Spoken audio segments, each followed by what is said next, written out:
নমস্কার, আমি সোমা। আপনারা দেখছেন সোমা কুকসের আবারও নতুন একটি রান্নার রেসিপি।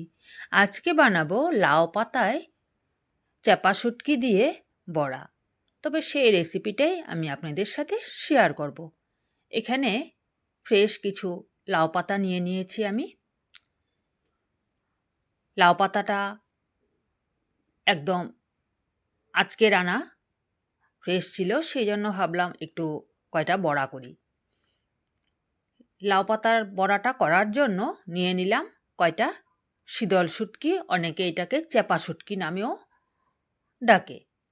তবে যাই হোক, একই জিনিস, চেপা শুটকি আর শীতল একই জিনিস।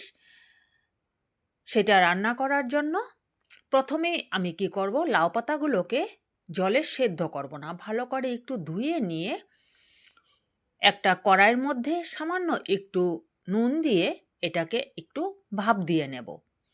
তাতে কি হবে, লাউ পাতাটাকে সেদ্ধ করে ফেললে ওর যে জলটা সেটা বেরিয়ে যাবে। একটু ভাপ দিয়ে একটু নুন দিয়ে একটু ভাপ দিয়ে দিলে এটা নরম হয়ে যাবে পাতাটাকে। এই যে খালি কড়াইটার মধ্যে পাতাগুলোকে আমি দিয়ে দিচ্ছি।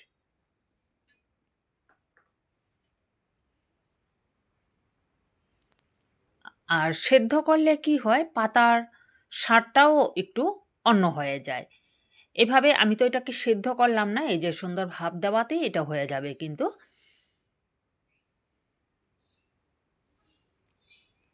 ব্যাস, পাতাগুলোকে একটু উল্টে দিয়ে গ্যাসটা এখন অফ করে অল্প সময় গরম কড়াইটাতে রেখে দিলেই এটা হয়ে যাবে। তারপর এগুলোকে আমি নামিয়ে এই যে জলটা যে বেরিয়েছে এই জলটাকে একটু ফেলে দেব।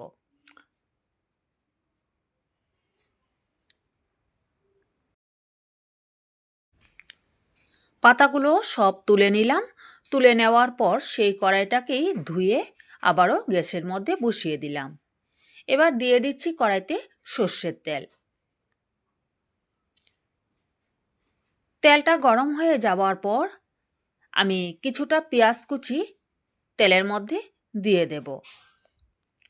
বেশিরভাগ পেঁয়াজটাই আমি তেলের মধ্যে দিয়ে দিচ্ছি, আর অল্প সামান্য একটু আমি পেস্ট করে দেব। পেঁয়াজটা দেওয়ার পর কয়েক সেকেন্ডের মতো একটু নাড়াচাড়া করে সেই তেলের মধ্যেই যে শুটকি মাছগুলোকে আমি ধুয়ে রেখেছিলাম সেই শুটকি মাছগুলো দিয়ে দিচ্ছি। এতে করলে কি হয়, শুটকিটা ভাজাও হয়ে যায় আর গন্ধটাও বেশ সুন্দর হয়। অল্প সময় পেঁয়াজটাকে একটু লাল করে ভেজে নেব। দিয়ে দিচ্ছি পরিমাণ মতো নুন আর সামান্য একটু হলুদ গুঁড়ো।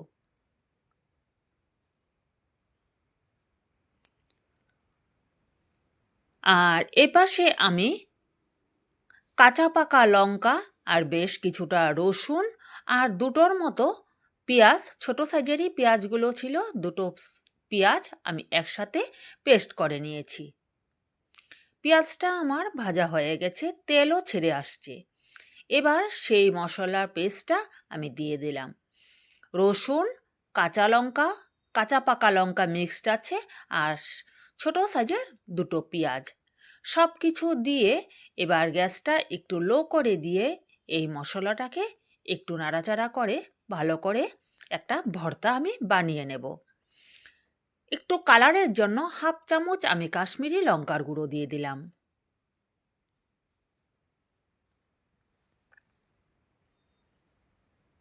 অল্প সময়ের জন্য ঢাকা দিয়ে গ্যাসটা লো করে দেব।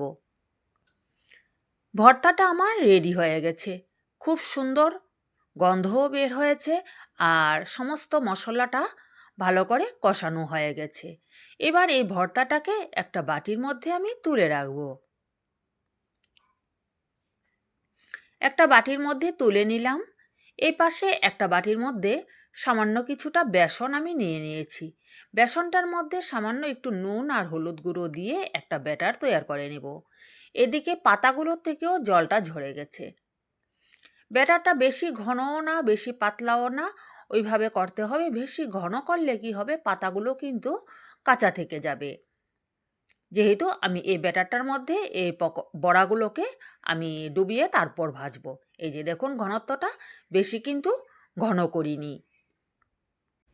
এবারে আমি সেই লাউ পাতাগুলোকে একটা একটা করে হাতে নিয়ে, লাউ পাতাগুলো একটু কালো কালো দেখা যাচ্ছে, কারণটা হচ্ছে সেটা যে জায়গাগুলোতে নুনটা পড়েছিল সেই জায়গাগুলো কিন্তু কালো হয়ে গেছে। এবার 1 চামচ পরিমাণ আমি এই পাতার মধ্যে দিয়ে পাতাটাকে আমি মুড়িয়ে নেব।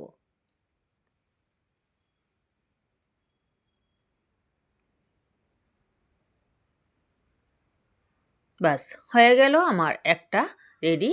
একইভাবে আমি আরেকটাও করে দেখাচ্ছি।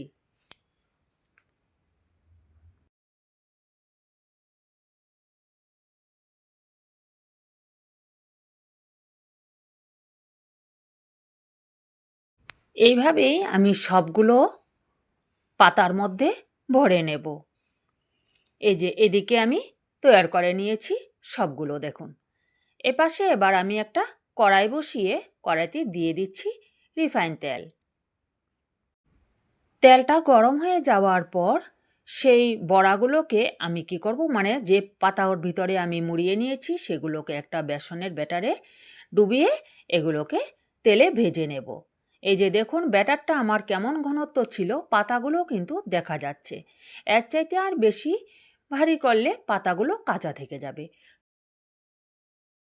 এভাবেই এপিঠ ওপিঠ একটু হালকা বাদামি রং চলে আসলে তখন এগুলোকে নামিয়ে নেব।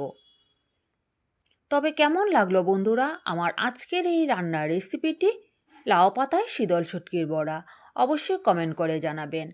আর যদি ভালো লেগে থাকে, আপনি যদি আমার চ্যানেলে নতুন বন্ধু হয়ে থাকেন, তবে অবশ্যই আমার চ্যানেলটিকে সাবস্ক্রাইব করে পাশে থাকা বেল নোটিফিকেশনটি অল করে দিয়ে আমার সঙ্গে থেকে যাবেন। আর পুরনো বন্ধুদের জানাই অনেক ধন্যবাদ, ভালোবাসা এভাবেই সাথে থাকার জন্য। এভাবেই সবগুলো আমি ভেজে তুলে নেব। এই যে তৈয়ার হয়ে গেল আমার গরম গরম পকোড়া। তবে আজকের মতো এই পর্যন্তই। আপনারা সকলে ভালো থাকবেন, সুস্থ থাকবেন, সাবধানে থাকবেন। আবারও নিয়ে আসবো অন্য কোনো দিন অন্যরকম রান্নার রেসিপির সাথে। ততক্ষণের জন্য বাই বাই।